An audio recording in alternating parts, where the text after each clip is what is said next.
Hi, everybody, and welcome to the Moxie Coaching podcast. My name is Michelle, and I'll be your host as we explore what coaching is and how it can help you create your best life.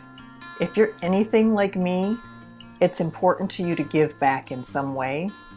Maybe it's volunteering in the soup kitchen. Maybe it's donating $1 million to environmental research. It doesn't really matter. I started coaching and podcasting because I'm just one person who can only do so much alone. And I realized that through coaching and through podcasting, I could help and support those of you who want to do good works and exponentially increase the amount of good that I'm able to do. So if this sounds like you, please be sure to like and subscribe, and I look forward to seeing you soon. Be well.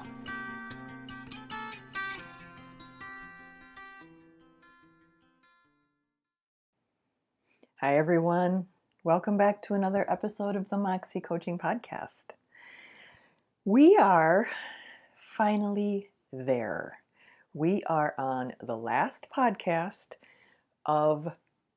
episode, of the introduction to the tarot individual cards.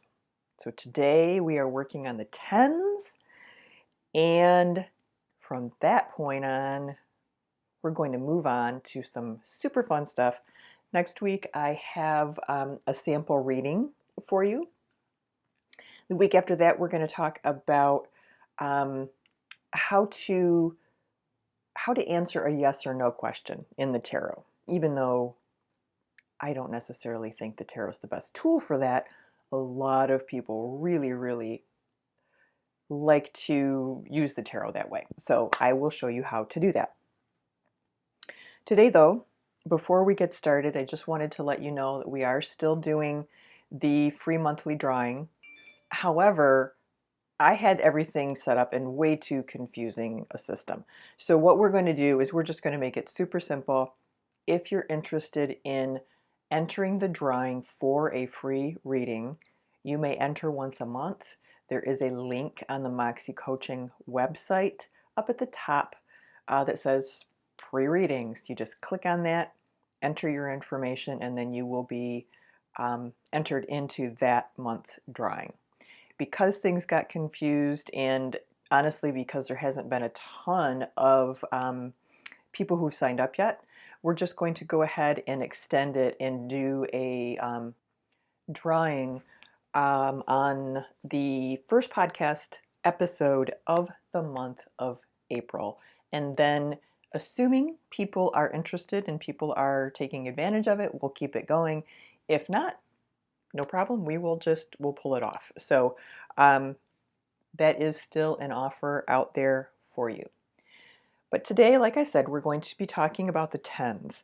And, we've talked a lot about how numerology fits into the tarot and how this concept of the number 1 through the number 10 can represent a type of like a lifetime or a journey or the beginning of something and the culmination of something. So the tens in general are that culmination. The aces, as we said, are the new beginnings, the new ideas, all of this sort of kinetic or this more potential energy that's ready to go. On the opposite end of the spectrum, the tens are the ends of those cycles. They are sort of reminding us of some of the karmic lessons that we might have learned, reminding us of, whether or not we are in a situation where we feel like things have been successful for us, or whether we feel like things still need some work for us to be moving in the direction that we want to go. All of those kinds of things that we face as we come to the conclusion of something. So we'll begin this week with the Ten of Cups because that's a happy one. And the Ten of Cups is kind of like one of the happy, happy cards in the tarot. And the image on the card is presumably a husband and a wife standing arm in arm, reveling in the joy that is this rainbow above them that has 10 cups in it. And then next to them are their children who are frolicking. There's a nice little river going through their property. And it's just this sort of pastoral, domestic bliss type of card. And so when this comes up, typically it indicates some sort of happy family, could be just a true deep friendship, some kind of rewarding relationship. So we have family members that are family because they're genetic, and then we have those family members who are family because they're our people and we've chosen them. So this card could represent either one. It does not have to be a traditional nuclear family with a mama and a papa and the babies. Family is what you make it, right? And it's not about this material wealth at all. So, they don't look like they're rich. They don't look like they are pressured by anything other than just living their quiet life, and living their quiet life in a way that feels good to them and allows them to raise their children in joy and happiness. I mean, it's just an absolutely lovely card, really. When the card comes up for you, it's another one. We've talked a little bit about this, about how it's tricky to ask a lot of specific questions about the individual minor arcana cards. Sometimes it's a little bit tougher to come up with questions, but you can ask yourself, where have you been working toward or waiting for some success in this type of arena? Is there true friendship or some sort of positive relationship that is coming forth for you that maybe you haven't noticed yet? Are you in a situation where things maybe have been difficult before, but they're starting to align in a way that is the way that you need it to go? I mean, is it starting to, or are they starting to align in the way that you have put the energy out there for them to align? So essentially, from the perspective of a traditional tarot reading, and looking at where we are in the depth of knowledge that we have about the tarot, when this card comes up, it's just a happy card. It is an excellent card. There's not, at least immediately, any sort of hidden message or waiting for a shoe to drop. It's just a lovely card. All right. Let's do a not so lovely card. We're going to switch over to the 10 of Swords. The image on this card is disturbing. It is a man lying face down on the ground, and he has 10 swords sticking out of his back. He's lying on the edge of some sort of lake or body of water, and beyond that are some mountains, and while the sky way up high is heavy, you can see that the sun is coming up and sort of breathing new life or new positivity or new possibility into the situation. We can look at this card from a couple different perspectives.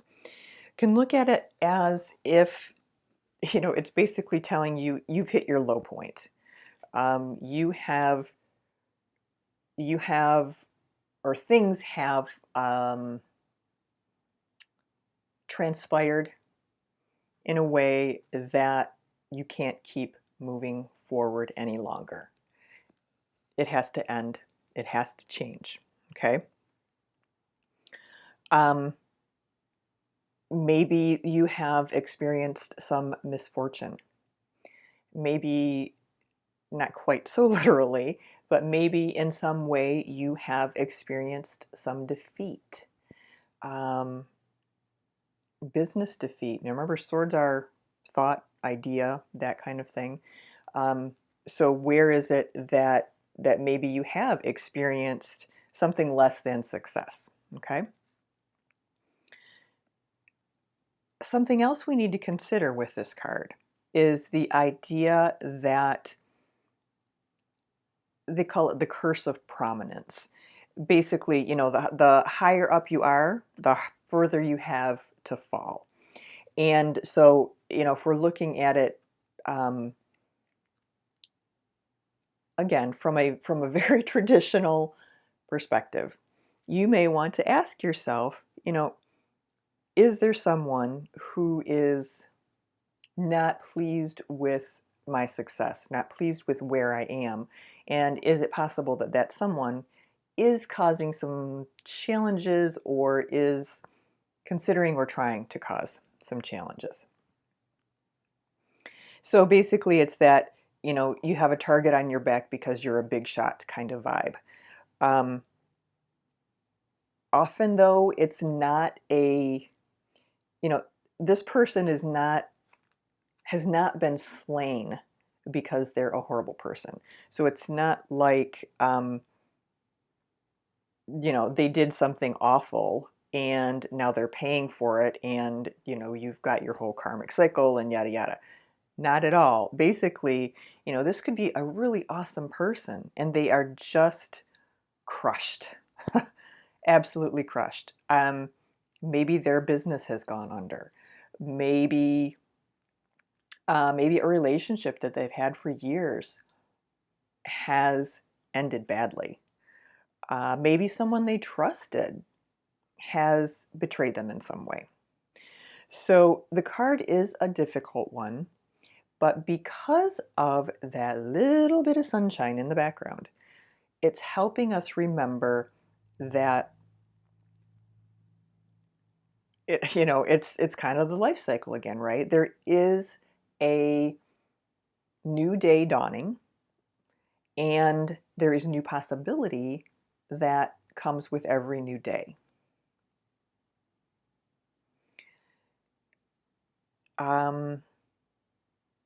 This one actually kind of does have an archetype. This one, I would say a good archetype would be someone like Martin Luther King, someone who has been a martyr, someone who has died for a cause. That's a good way to put it. Um, okay, so what are a few more questions that you might be able to ask? Well, we talked about, is it possible that there's someone out there who is not pleased or unhappy with your success or trying to interfere with what's going on?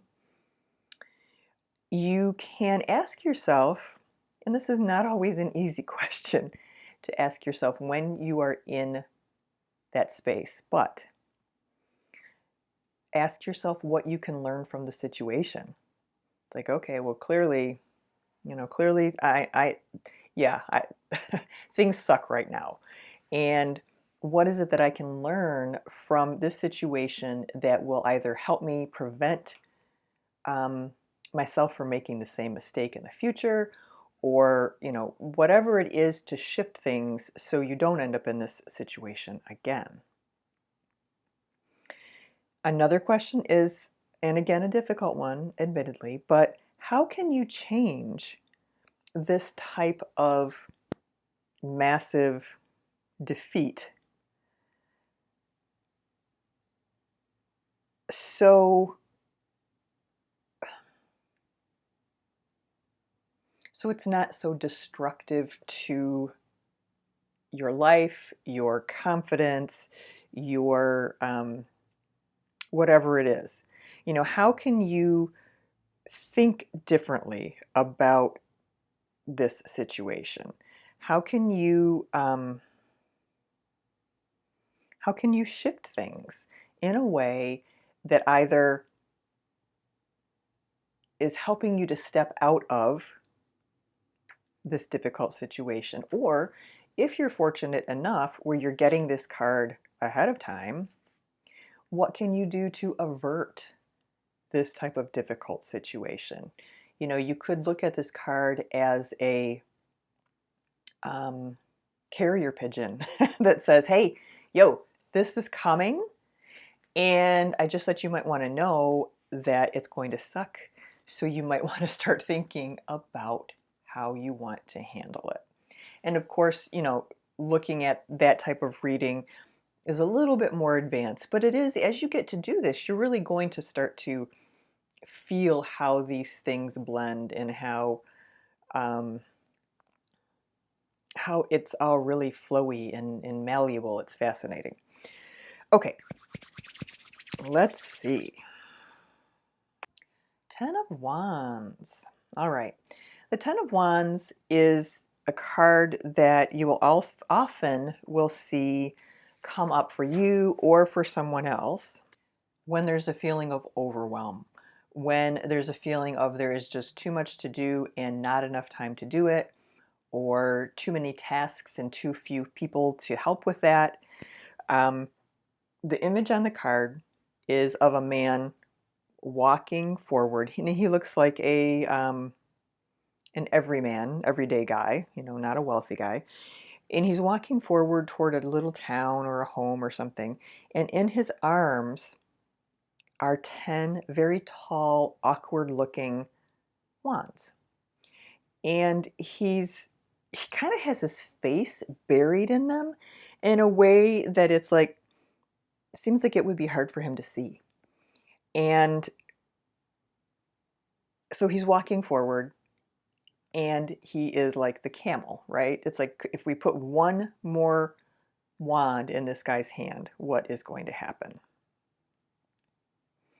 So this card is likely to come up around someone who is stressed out over something, someone who is taking on a lot of responsibility and either doesn't want to take it on or isn't handling it well, or even if they are handling it as well as they possibly can, could be just drowning.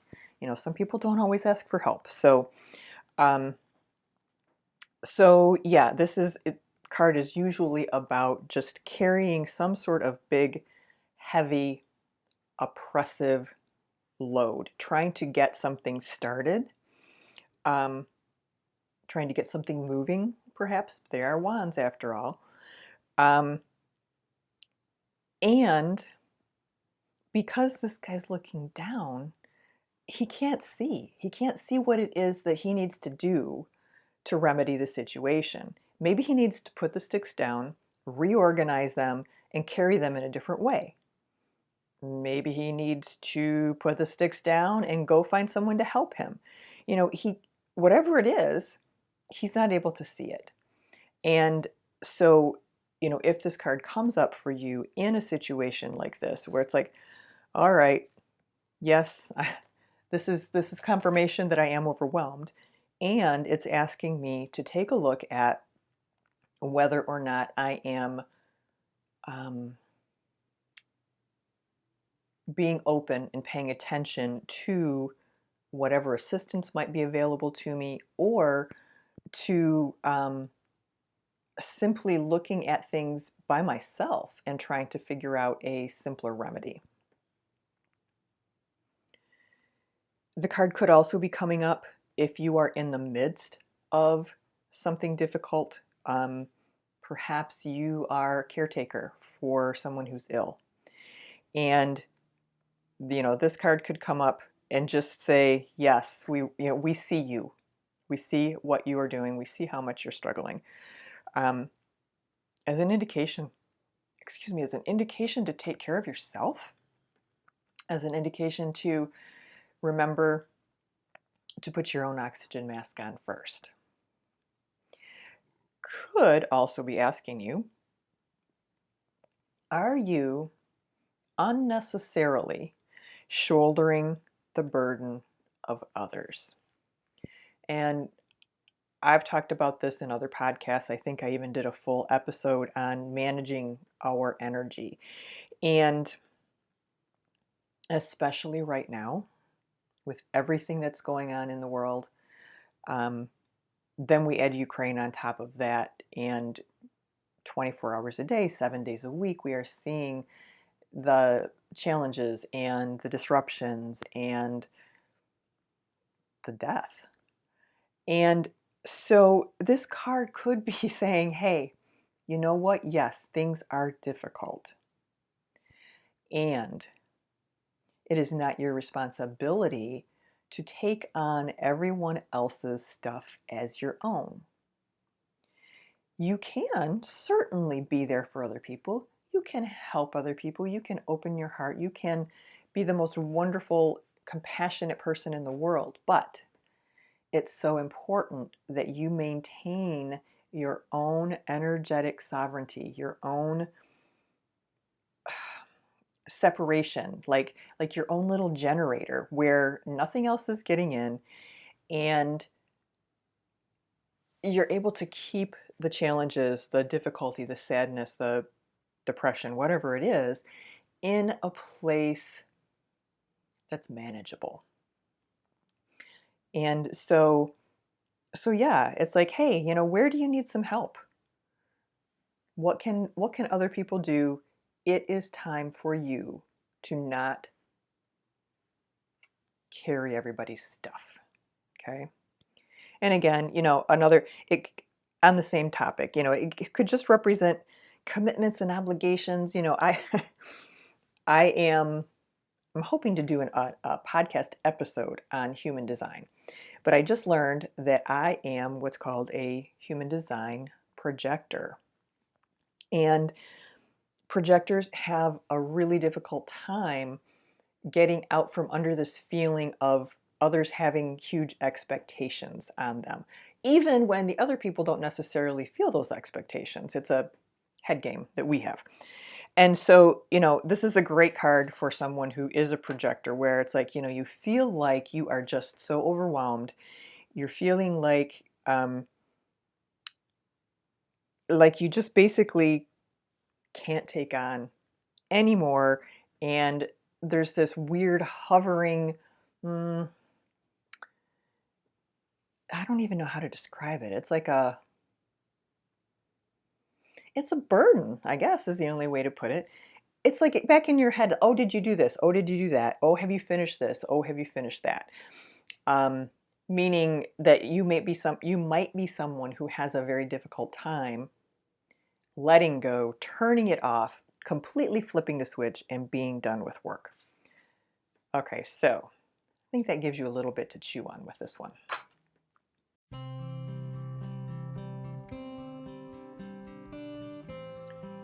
I'm often asked what the Moxie Coaching system is all about, so I thought I would take a moment and share with you as well. I break my coaching down into 3 primary categories: clarify, create, and contribute.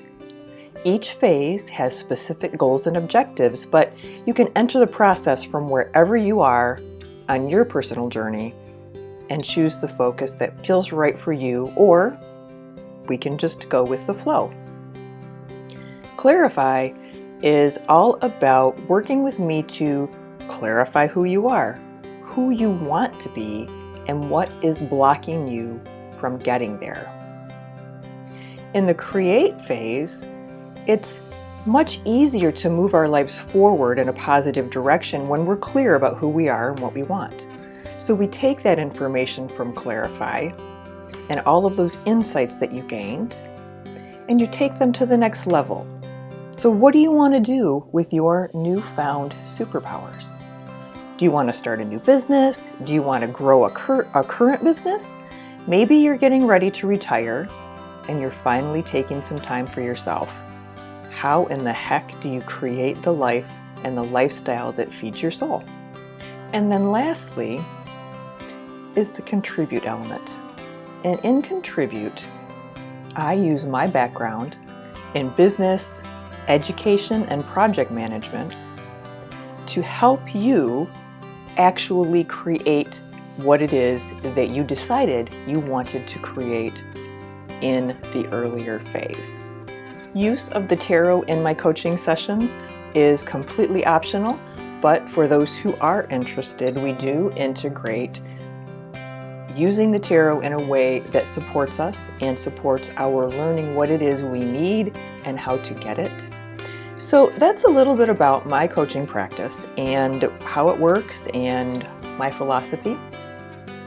If you need support and you'd like some additional information, I invite you to visit me at moxiecoaching.com and watch the introduction video.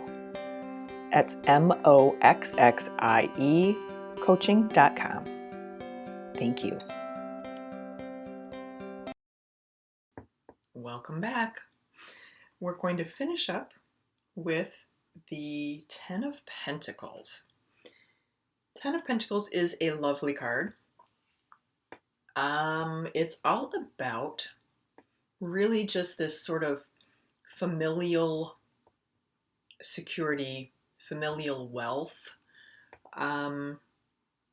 The image on the card is an image of two people talking, younger people talking, and behind them is sitting an older gentleman and he's petting his dogs. There's a little child in the picture, and they're surrounded, they're in a beautiful place, clearly a place of wealth, and they're surrounded by pentacles. Typically, this card is just an indication to us that there's some sort of financial family security, family wealth. Typically something long lasting. It's almost like this card of reaping the fruits of your labor, but generations down the line. So, this is the card of, I don't know, the Rockefellers' great grandchildren, as opposed to, the Rockefellers themselves. So, really, when this card comes up, there's not a negative that I've been able to see. It could be that it's just a suggestion that things are starting to flow your way from the perspective of money. It could mean that an inheritance is on the way. That would be appropriate when we talk about family money and that type of thing. Questions to ask yourself. Clearly, I'm being a little bit facetious here, but where's my lottery card? Actually, that's a little bit better for the Nine of Cups. But, if this card comes up for you in a reading, if you really want to dig, I think you can ask yourself questions like, is there something going on in relationship to money, in relationship to my family, that needs to be looked at? Are we as a family, or am I, maybe this comes up for the quote breadwinner, the primary income in the family. This card, is this card coming up as a reminder to say, hey, we really appreciate how hard you're working, but we would love to have some family time with you as well. So, just like all of the other cards, you really need to look at the situation. You need to look at the circumstances, and be willing to sort of allow your brain to be flexible in coming up with questions that you can ask yourself. All right, that's it. I just realized that I did not have my mic plugged in for this last little segment, so I apologize if it sounds like I'm in a big room or it's echoey or any of those kinds of things. Okay, yeah, so we've hit our pinnacle. We have finished all 78 cards in the tarot deck. And now you have a foundational knowledge of each card, of the traditional meanings of each card, of some basic questions that you can ask of yourself when these cards come up. You have learned a little bit about symbolism. You have learned a little bit about numerology.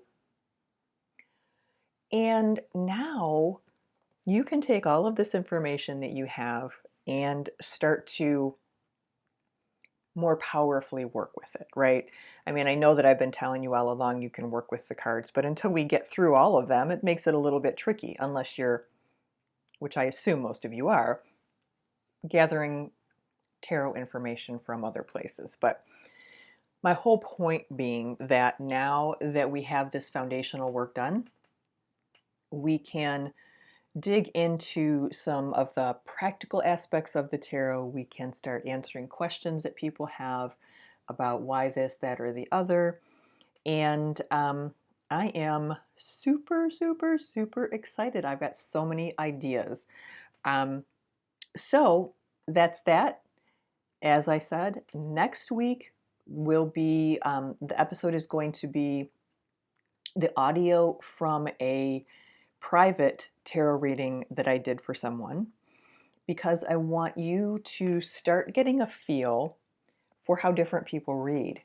And by sort of following along with me, like that little bouncy ball, while you follow along with this tarot reading, it, I think, will give you, number one, a feel for what it's like to get a reading of your own. Number two, what it's like to be on the other end. The person providing the reading gives you a little bit of a feel for that. Gives you an opportunity to look at the information that you've learned thus far and figure out how you're going to apply it. So I'm super excited. If anybody has any questions, this might be a good time. I may throw up a Q&A just because this is a natural time from the transitional standpoint in the podcast. So I'm thinking about that. If you have any questions, please go ahead and send them in. You can send them to me at my email address, which is in the show notes. All right, everybody, please have a fantastic week. Take good care of yourselves. Send out lots of good vibes and prayers and intentions for what's going on over in Ukraine. And give your loved ones a hug. Be well.